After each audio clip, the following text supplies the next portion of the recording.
नमस्कार किसान भाइयों, यदि आप इस साल धान की खेती करना चाहते हैं या धान की फसल लगाना चाहते हैं और किसी अच्छी वैरायटी का सिलेक्शन करने के बाद धान की फसल से बढ़िया और रिकॉर्ड उत्पादन लेना चाहते हैं, तो किसान भाइयों आपने एकदम सही वीडियो पर क्लिक किया है। क्योंकि किसान भाइयों आज की इस वीडियो में हम आपको धान की एक ऐसी वैरायटी के बारे में बताएंगे या ऐसी वैरायटी के बारे में जानकारी देंगे। और पिछले साल भी इस वैरायटी ने सबसे ज्यादा उत्पादन दिया था, रिकॉर्ड उत्पादन दिया था। यदि बरसात अधिक होती है, हवाएं ज्यादा चलती हैं, तो ये वैरायटी गिरती नहीं है, क्योंकि इस वैरायटी की जो हाइट है वो सबसे कम है।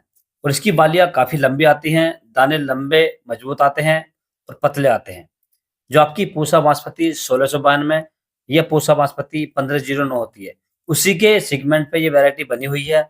और इस वैरायटी के अंदर किसी प्रकार की बीमारी जैसे झंडा रोग है या धान के अंदर जो बकानिया रोग आता है, इस वैरायटी में ऐसी कोई बीमारी देखने को नहीं मिलती है। और इस वैरायटी से किसान काफी खुश है।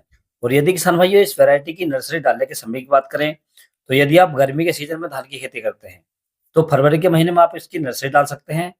और यदि आप खरीफ सीजन में इसकी खेती करना चाहते हैं, तो आप इस धान की नर्सरी मई और जून के महीने में डाल सकते हैं किसान भाइयों।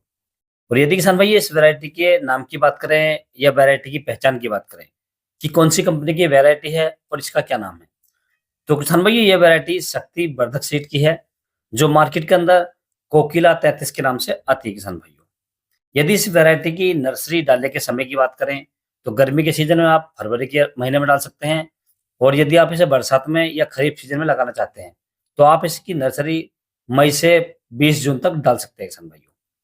यदि इसकी नर्सरी डालने के लिए बीज की मात्रा की बात करें, तो आपको लगभग 6 से 7 किलोग्राम प्रति एकड़ के हिसाब से इसकी नर्सरी डाल देनी चाहिए किसान भाइयों।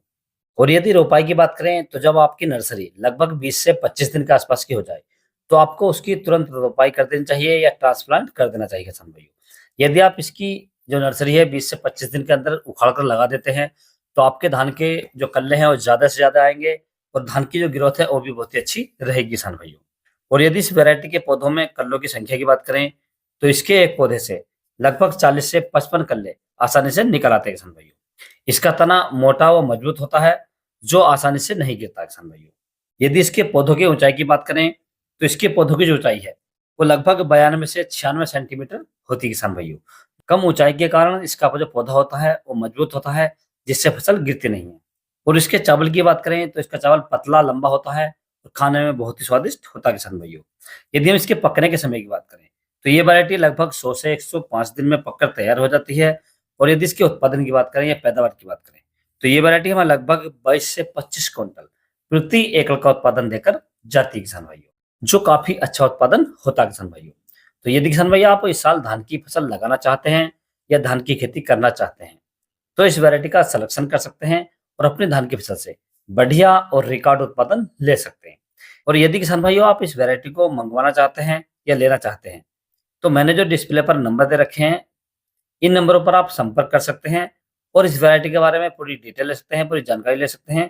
या आपके आसपास की जो दुकानों पर यदि ये मिल जाएगी, तो आपको ये बता देंगे कि आपको कहाँ से लेनी है किसान भाइयों।